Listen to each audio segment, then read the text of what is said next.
Hi, welcome to the award-winning Ed Brown Show, and we have some exciting guests. Don't go away. We're gonna cover everything: a little boxing, Golden Glove, and that type of thing. But here on the first part of the show, we have Apostle E. Presley Settles. This young man here has a project Nehemiah, in which he's gonna tell us about, and is right here in Suitland, Maryland. Welcome to the Ed Brown Show. God bless you, Mr. Brown. Thank you for your graciousness to invite us here. We are grateful to have this opportunity, especially when we're talking about the community. Amen. I believe that all of the resources that we need to really rise up in this hour, in this economy, is really in our communities, and we must begin to see the treasure and not view it as just something that has been rejected. But there's so much treasure. There's an old adage that said, one man's trash is another man's treasure. There is a lot of treasure in our neighborhood. I believe that one of the saddest commentaries that we can ever have is that watching potential undeveloped. And I think our communities are so filled with potential that hasn't been developed. I just want to say quickly, I use as a strategy in a presentation, when we look at our world, everybody looks at sports. And in the sports arena, there are so many athletes who make such great accomplishments, and they make strides and they make money. But they look at the athlete, and I think nobody ever considers the coach and the trainer. And I believe that when we can take some coaches and trainers to our communities, we can begin to see some athletes that come for life that comes out of those communities and really begin to make great strides. Project Nehemiah is a development established of a consortium of various businesses of basic services for life. What Project Nehemiah does is that we have a specific focus to provide community and economic development strategies for the diverse business and educational institute and the community that have over a period of time suffered from a lack of systemic growth. Okay, we have to look at the root in order for us to really begin to produce fruit. No longer can we just be consumers, we must be producers. And I believe, again, as the scouts go in the community to find the athletes, I believe that the leaders should be able to go in the community to scout, to find, again, the difference makers that are in our communities. And as we begin to train and develop them, we're going to see a different product in our communities. We look at something. I was talking to Dr. Williams the other day. He's working on something regarding evolutionary elders. Wow. And I think if we look at our evolutionary elders, we're going to see a great treasure here that we've overlooked. And if we look at those evolutionary elders and begin to draw from some of the resources, the life experiences, and the professionalism that are in them, we can now transfer and implement and teach that to the generation that comes behind. One of the things that we're looking at as an arm of Project Nehemiah is bridge builders. There's a great gulf between cultures. There's a great gulf between generations. There's a gulf between the church and the community. There's a gulf between nations. There's a gulf between the economic system.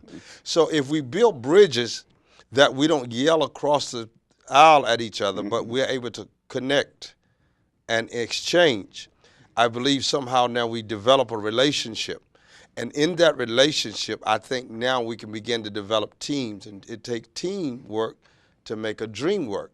And if we begin to develop those teams and we begin to build some relationships and eliminate some of the animosity, it's only because there's unanswered questions. So if all we do with our generation today is call them bad boys, rather than walk them into their destiny or help them understand that they really does have a destiny, we really don't do anything. I say to people many times when I'm talking to them, I have no need or desire to prove you wrong. Because if I prove you wrong, what have I accomplished? But if I can enlighten you to help you move forward toward the destiny that awaits you, okay, then I've done something. If we get stuck on looking at what's before us rather than seeing what's available to us, we miss the whole concept. We look with our eyes, we can only see with our spirit. So if we understand the difference and begin to understand the strategies and apply the principles, we can now change the whole process. Okay? Part of what happens in our accomplishing the assignment before us, when we're dealing with the process, we need to do research to really find out what's the payoff. If the payoff is great enough, we'll pay the price to go through the process. And I think that's where the coaching and training come in. And that's what your organization is. That's what our organization is. Now, your organization is back in this area here in Suitland. Where were you operating before? We were in the Carolinas and Georgias for the last 20 plus years. We've traveled the nations a little bit, and we've learned one or two things. But overall, we've worked small areas to discover and develop leaders. Okay, tell us leaders. a little bit about your meetings. How do you? We are located in Suitland at 3701 Wilkinson Drive. We're right at the corner of Silver Hill Road and Suitland Road. Right. I'm new there, so I'm almost. Okay. How often do you meet? We'll meet every Sunday morning. We're going to develop institute. Sunday morning at 8:20, and then Sunday afternoon at 4 o'clock. But then on Tuesday, we're going to deal with training. Okay. One of the other things that I'm looking at that everybody's kind of looking at me a little strange about is that I want to develop something called a happy hour. Okay, so we can actually have some of the guys to come, and just relax and be comfortable. And we want to talk, we want to exchange, we want to do round table. I want to listen, okay, to the cry of the community. And I believe that the language of the church has to be conducive to the people of the community. We're not telling them what you need to do. We want to hear from you. We want to hear where your pain is. We want to hear what your cries is. We want to be able to, as we dialogue, I want to be able to discern your potential, to show you the giftings and even some of the callings that are in you that we can now, as coaches and trainers, okay, bring you into training camp, and we're going to begin to identify, to train and develop you so you can fulfill those potentials, so that you really can see that life has a purpose and you're going someplace because there's a destiny that waits for you. Great. It sounds fantastic. Now you deal with male and female. Male and female. Okay. And families especially. Right. Okay. We got to make sure that people understand that, it's not the athletic aspects of it. You're dealing with personal problems. Personal problems. That's involved in a family setting and involved with everyday life. Amen. And so you're working with that, and tell us some of the projects with this Nehemiah project, a little more about that. One of the basic first thing we're initiating is a crisis center. Okay, the crisis center. Okay? Because when people come with a crisis, we're able now to listen to see where you really are. Everybody doesn't need the same medicine. The guy who has lung cancer doesn't need to take medicine for his knees, for his knees, or arthritis. Or his arthritis, because we need to get right to the point. Right. So in the crisis center, we begin to see where the real issues are. I don't like to call problems. I like to deal with issues, because it's really not a problem. It's an issue. Okay, and if we can get to the root of the issue, we can now begin to eliminate the fruit that the issue produces. Sure. So once we discern where the issues are, we begin to, again, put the medicine there. So we are developing a strategic team, okay, of counselors and developers, okay, that we can really begin to develop the potential. See, if we just talk about, well, something's wrong with you, something wrong with you, something wrong with you, can I see the potential in you to see what's right with you? So if I give you some hope as to seeing what's right with you, it's easier for me to settle the issue that is keeping you from fulfill that potential. Right. So it's a twofold issue. You know, a lot of times we like to correct. Well, have we learned how to reward? Right. Okay, if we're going to reward people for what they're doing, then they have the potential or the desire to correct what it is that the issue might be. We have to deal with people because the focus of Project Nehemiah is to minister to the total need of the total man. Total need, total man. Right. Total need, total man. And the evolutionary elders, what role there would they play in your organization? Part of the thing with the evolutionary elders, their experiences, their professions, okay, their life learning, they've raised families, okay. When we bring them in, we want to kind of, I guess, put them, for lack of a better word, in a place wherein we bring the now generation in exchange with evolutionary elders. A lot of the evolutionary elders hasn't learned a lot of the skills of their IT and all of the stuff that's popular. We will allow the now generation to teach them some of those skills. But at the same time, the evolutionary elders is going to be able to teach life skills Right. to the now generation. They'll be able to hear some of the cries of the now generation and why their now generation is teaching the evolutionary elders, even in some of their dialogue and their exchange, they're going to hear answers to some of their issues. Okay? They're going to begin to look at them different from the Gulf. Right. We're going to build a bridge. Okay, I want to thank you for being on the show and this Apostle Settles and this Nehemiah project. Yes, sir. It is just fantastic. This is something that we need to get people, youngsters especially, involved in career building and actually involved to make them #1 citizens. And we got a good example of that coming up here in the second half there. We got some champions, I mean. So see you in a second.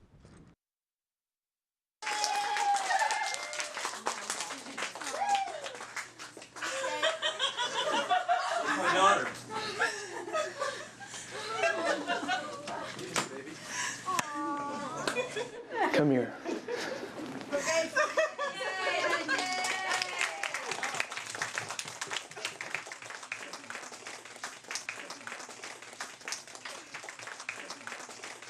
I love you, Dad.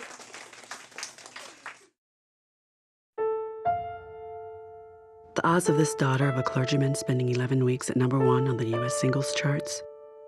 1 in 19 million. The odds of going on to win 6 Grammy Awards?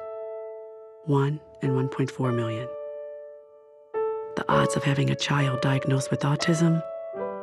1 in 88. I'm Toni Braxton, and I encourage you to learn more at autismspeaks.org/signs.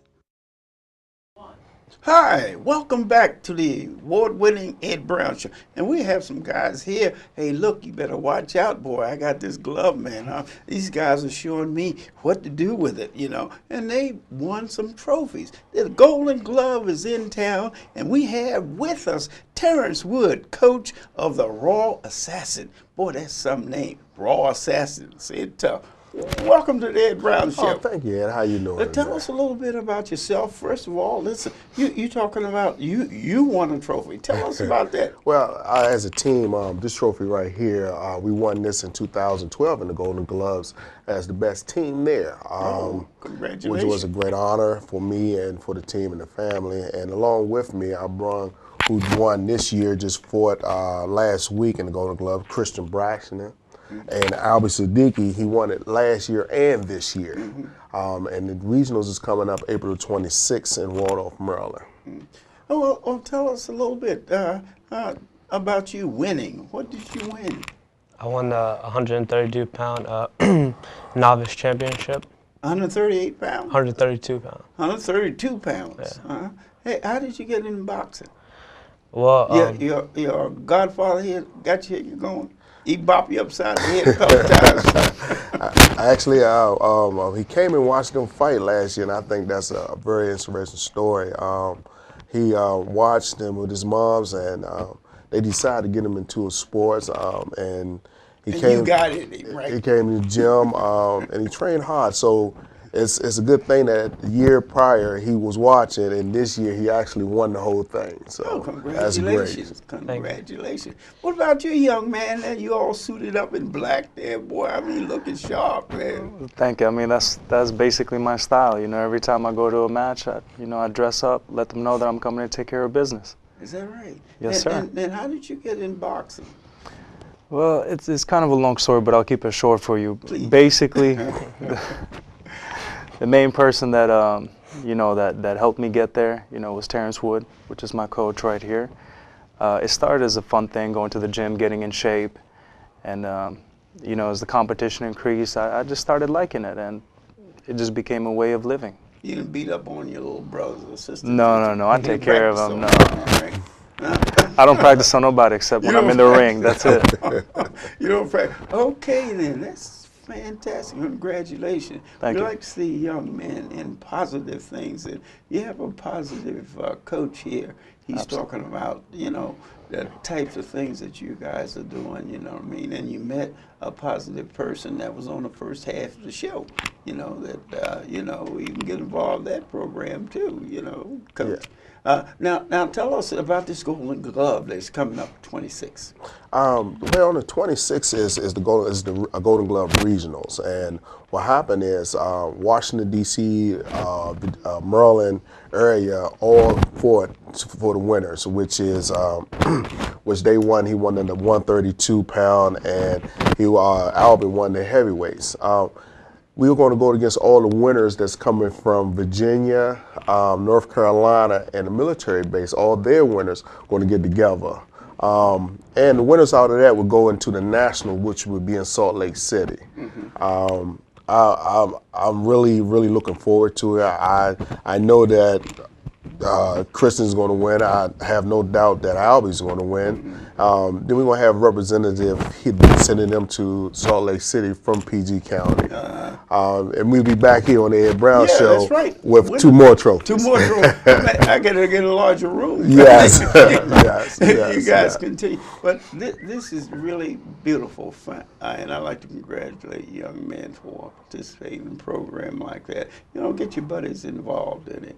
And what you want to do is give back to the community, and that's what you're doing every time you win. Okay, hey, we got a couple more guys, I think. One more is Yes. Coach Shub. We're going to bring her in a few seconds. See you in a second. Get your ass out. You're not sitting here. Yes, I am. Move. Give it to him hard. No. Every day, kids witness bullying. Why are you stabbing me with it? No. They want to help, Ow. but don't know how. Oh, you got... Teach your kids how to be more than a bystander. Visit stopbullying.gov. Can you consent with me? Imagine what you'd see if every child had a book to read. So the mission is for us to get a book to each and every child. So let's join hands, book people unite. Unearth hidden passion. Come on, have a good time. One book can be the first little thing that helps to change a life. People unite. The odds of this daughter of a clergyman spending 11 weeks at #1 on the U.S. singles charts? 1 in 19 million. The odds of going on to win 6 Grammy Awards? 1 in 1.4 million. The odds of having a child diagnosed with autism? 1 in 88. I'm Toni Braxton, and I encourage you to learn more at autismspeaks.org/signs.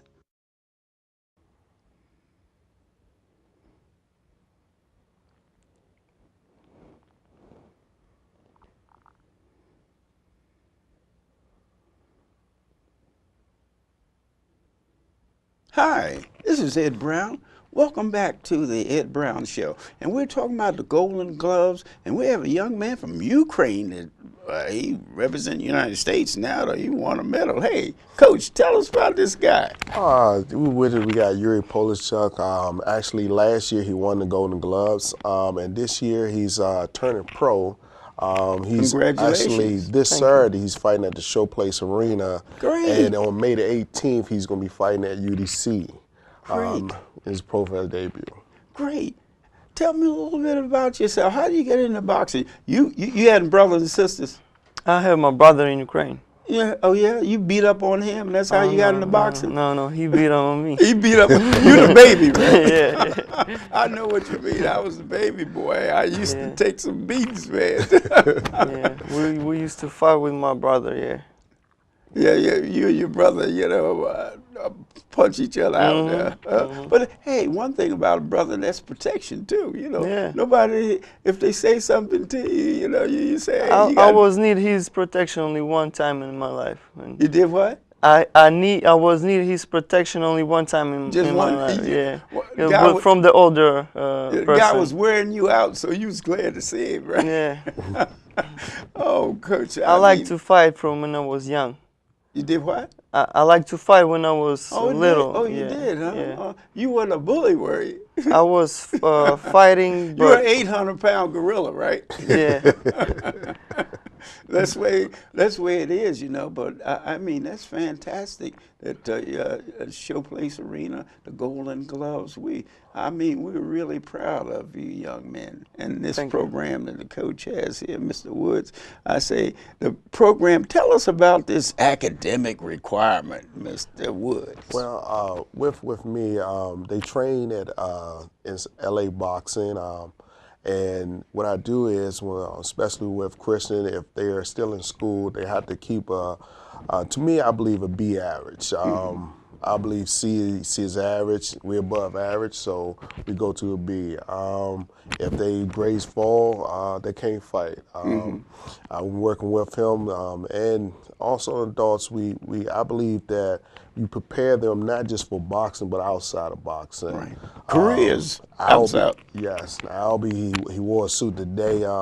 That's a requirement for our whole team. Every time they fight, we come out in suits, dressed for business, because that's what we're going to take care of business. Good. Hey, one of your buddies had his black on today, man. I mean, usually you can tell a boxer, man, but he's all dolled up, boy. I mean, he's ready to go into the business world, be a CEO and anything, which is a good image. Yeah, especially with young fighters, teach them how, get the assurance of how to dress. Right. And once they grow up and they get out into the business world, it wouldn't be foreign to them to throw on a suit. They already know how to throw on a suit. They already know how to dress for if they had to do interviews or go for a job. Who thought of you? Didn't think of that, did you? I would have to say give my mom the credit. Your mom? Yeah. She had to I had to have the more understanding when I was young of how to dress, how to be respectful. And to me, is boxing is an avenue of teaching these young kids the principles of life. And to understand that we have 3 great champions that's here today. And Yuri's walking into making a professional debut. I believe that he's going to go all the way. I believe that Gino, which was Albie, he'll be making his debut later this year, turning pro. And I had goals for Christian to actually fight for the Olympics. So we have big goals. I think they're going to do it. I got another fighter. He's not here today. I don't want to leave him out. So Reef Nishka back. And I also got a female fighter. No kidding. Give her a applause. Yes, Stacy. Right. And she's actually getting ready for her debut. She won the Golden Gloves last year. No kidding. Congratulations. Yes. So, I tell you. No wonder you won that trophy about team, man. All the prospects that you winning in the Golden Glove. Yes, and I think that with the Golden Gloves, with the director is Buddy McGurk, and what he's doing is marvelous for the youth and just the community itself, and how much respect and how it just brings together family in the boxing community. So I think this is a wonderful thing, and again on April the 26th.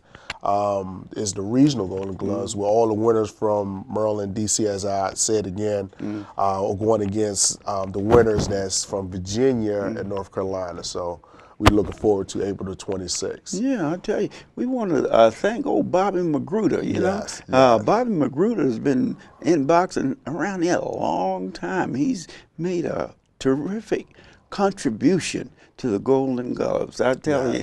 And he's been doing it, hey, 20, 30 years, been a long time. And this is a product that he has here, and I mean, it's fantastic. Watch out for that left hook, man. I mean, you know, when it comes, you know, the left hook and the right jab. What's your best punch? I have two, right cross and left. Right cross, you finish them, huh? With the right cross, or you finish? Sometimes with the uppercuts. Oh, wow! So you got punches to are good. watch the uppercut. This has been Ed Brown. Hey, look, see you next time. Don't forget it. Golden Gloves coming up. We have winners here in this area. See you next time.